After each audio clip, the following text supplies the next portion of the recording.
Gene Silva, who competes this weekend against Drew Dober, actually came through for us as our dog of the night play at UFC 303 as he knocks out Charles Jourdain in the second round and cashes at plus 105. I really felt the physicality, explosiveness, and power of Gene Silva would have been the difference maker in that matchup against Jourdain, and we saw Jourdain flinching on any feint or any movement from Gene Silva from about the second or third minute because he felt the power and he knew what could happen, and that did end up happening in the second round where Silva landed a beautiful uppercut to drop Jourdain and get the finish. Now, Silva jumping in on short notice here to take on Drew Dober up a weight class and at altitude. Can he pull it off again? We'll see. All right, for the weekend, or at least since the last recap, we got one on the board though. Unfortunately, we did lose 3 other dog of the night plays. So we go 1-3 on the dog of the nights over the last 2 weekends for minus 1.95 units and a minus 49% ROI. On the year, we are now 23-50 for a minus 15.80 unit loss and minus 22% ROI. Again, dog of the nights really not been my calling this weekend. Again, there was a LFA card last weekend where there was an underdog that I predicted correctly, but for some reason ended up passing on it and gave the dog of the night moniker to a different fighter. Very pissed off in regards to, when you pick a dog, but then don't give him the dog of the night moniker and he ends up winning. Very unfortunate. So that's kind of been the story of 2024 for my dog of the night selections. But luckily, we still got half a year to try to get back into the green here for the dog of the night plays. Just got to be a little bit more concerted with our effort to ensure that we hone in on the right ones for the next 6 months. All right. I got another 3 dog of the night candidates here for you guys for UFC Denver. You guys can either fade them or tail them, completely up to you, but I'm always going to be doing these dog of the night segments for you guys every Wednesday of UFC Fight Week.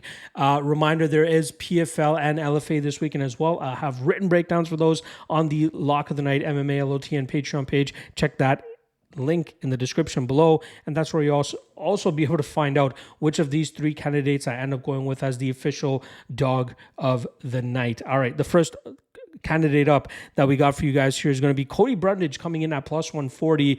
This Colorado native takes on another fighter that is now calling Colorado home, Abdul Razak Al Hassan, and this is a very sloppy and weird matchup. Obviously, Al Hassan could be very dangerous with the power that he possesses early in fights, but we see his efficiency and productivity really start to fall off in that 6th, 7th minute, and that's where I think Brundage can really start to take advantage.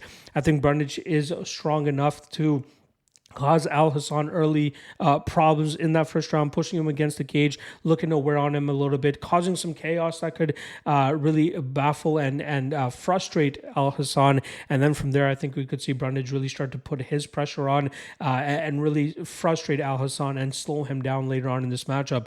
Both these guys have a bit of a cardio issue, but I think Brundage is a little bit more capable of working through that grind, especially with the wrestling background that he comes from. So at plus 140, going up against a devastating finisher like Al Hassan, all Brundage has to do is kind of survive that first 3, 4, maybe even 5 minutes, and then from there I think we see him start looking like the favorite in this matchup. So at plus 140, not a bad spot.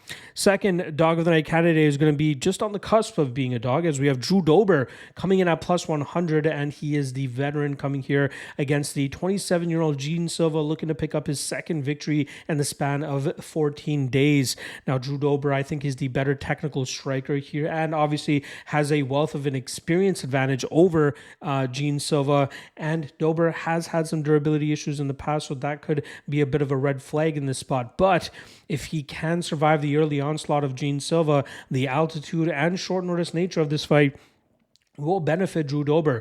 If you guys remember, he was actually scheduled to fight Mike Davis, I believe, on this card. Davis unfortunately had to pull out due to a torn bicep, but we know Dober has been staying ready and wants to compete on this card, obviously taking place in his hometown.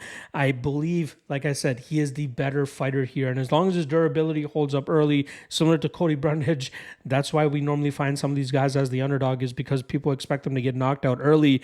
But if Dober can stay utilize his fight IQ, his experience to his advantage, he really should be able to put on a decent pace early here that will cause Gene Silva a lot of issues. causing Silva to slow down later on in this matchup. And then from there, Dober should start to take over and maybe even find a finish of his own in the second or third round. But I think he is worthy of being a dog of the night candidate. The third and final dog of the night is going to be in the main event with Tracy Cortez coming in at plus 180. Now, this is clearly the toughest test of her career, taking on a former strawweight champion in Rose Namajunas. But with Tatiana Suarez down at 115 pounds, I think it's safe to say that Tracy Cortez is likely the best wrestler at this division. And we know Rose has had some issues in the past dealing with fighters that look to take that grapple heavy approach. And I think Cortez can implement it, being the bigger and stronger woman. The issue, and which is why she's around that plus 180 range for this fight, is the fact that she's taking this on short notice. It is 5 rounds. And it's taking place at altitude. By all accounts, Cortez's cardio looks decent. She's gone 15 minutes pretty much in her entire career, but this will be the first time she's fighting 25 minutes. But she has the style to cause Namajunas problems. Now, if you guys listen to my breakdown earlier this week, I actually predicted Namajunas to win, but something I highlighted was this might be one of those weird spots where I predict one fighter but end up taking the value on the other due to the discrepancy in odds that I'm seeing here. So this could be one of those spots where Cortez could be a dog of the night due to the odds that she's at here. So again, Rose, better striker. Cortez will be able to be somewhat competitive, but it's really going to come down to that grappling and how long she can be effective with it. And if she can go out there and grind this fight out, it would not surprise me at all, which is why she is the third and final dog of the night candidate. There you guys go. Top 3 dog of the night candidates. Again, not the hottest record this year for my dog plays. Let's see if we can turn it around this weekend. Lock of the night, obviously, coming through very strong for us over the last couple of weeks. So make sure you guys check out that segment if you haven't already, which I dropped yesterday. Otherwise, I will see you guys tomorrow for the quick picks version of the UFC Denver breakdowns. I will see you guys then. Peace.